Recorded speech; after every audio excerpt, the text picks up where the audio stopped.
Svi vi koji imate problema sa plućima, bronhitisom, upalama, recimo sinusa grla, imate onu sluz koja se kontinuirano nakuplja, a ne znate kako ju ukloniti na prirodan i siguran način, današnja emisija će vas oduševiti. Govorit ćemo o 2 znanstveno dokazana prirodna lijeka kako se koriste da bi jednom zauvijek naučili kako se prirodno, sigurno liječe infekcije gornjih dišnih pluća bez jedne nuspojave.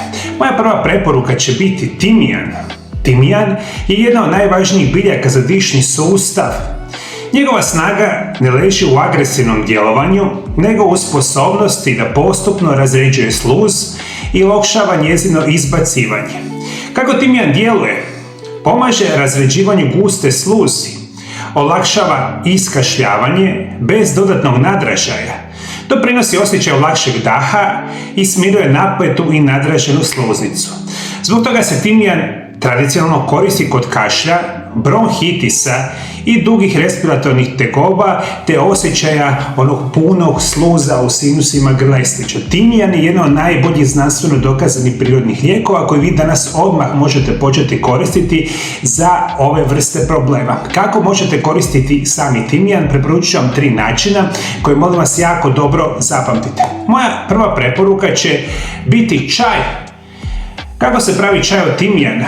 Dodajte 1 čajnu žličicu suhog timijana i prelijte sa 250 ml vruće vode.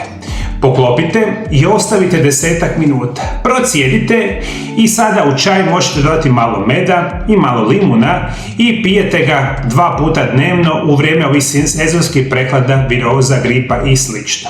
Druga preporuka će biti da kupite tinkturu. Ako ćete uzimati tinkturu, koristite 20 do 30 kapi razređeno u 100 ml vode 2 do 3 puta dnevno.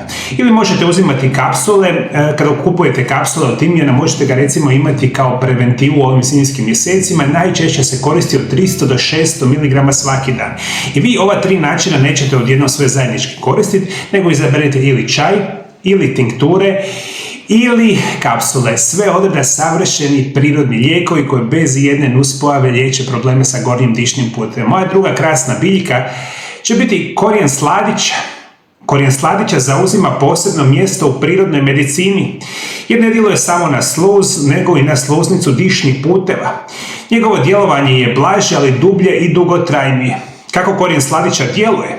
Smiruje nadražaj bronha, olakšava suhi i iscrpljujući kašalj, štiti sluznicu dišnih puteva, te doprinosi osjećaju topline i opuštanja u prsima, gornjim dišnim putevima i sinusima.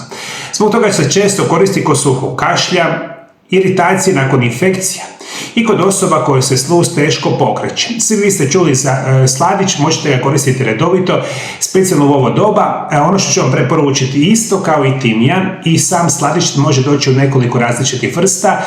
Evo vam 3 opcije: čaj, tinktura i kapsule. Kako se pravi čaj od sladića? Pola do 1 čajne žličice sitno narezanog korijena kuha se u 250 ml vode 5 do 10 minuta. Procijedi se i pričeka se 10 minuta, doda se malo meda i malo limuna, smijete piti 1 do 2 šalice dnevno, specijalno u vrijeme sezonskih prehlada, viroza i gripa. Možete kupiti organsku tinkturu od sladića, tada ćete koristiti 15 do 25 kapi u 100 ml vode promiješano i to pijete 2 puta dnevno. I kada kupujete same kapsule od sladića, isto možete bez problema.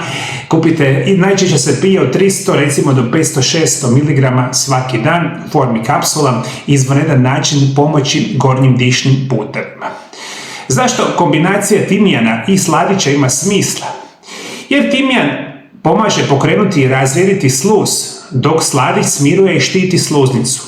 Upravo zbog toga se često kombiniraju kod infekcija gornjih dišnih puteva, prehlade, viroze, gripe, bronhitisa, upale sinusa ili problema sa plućima. Kombinacija je izvanredna jer ovo je čišćenje pluća i sinusa, apsolutno nije agresivno.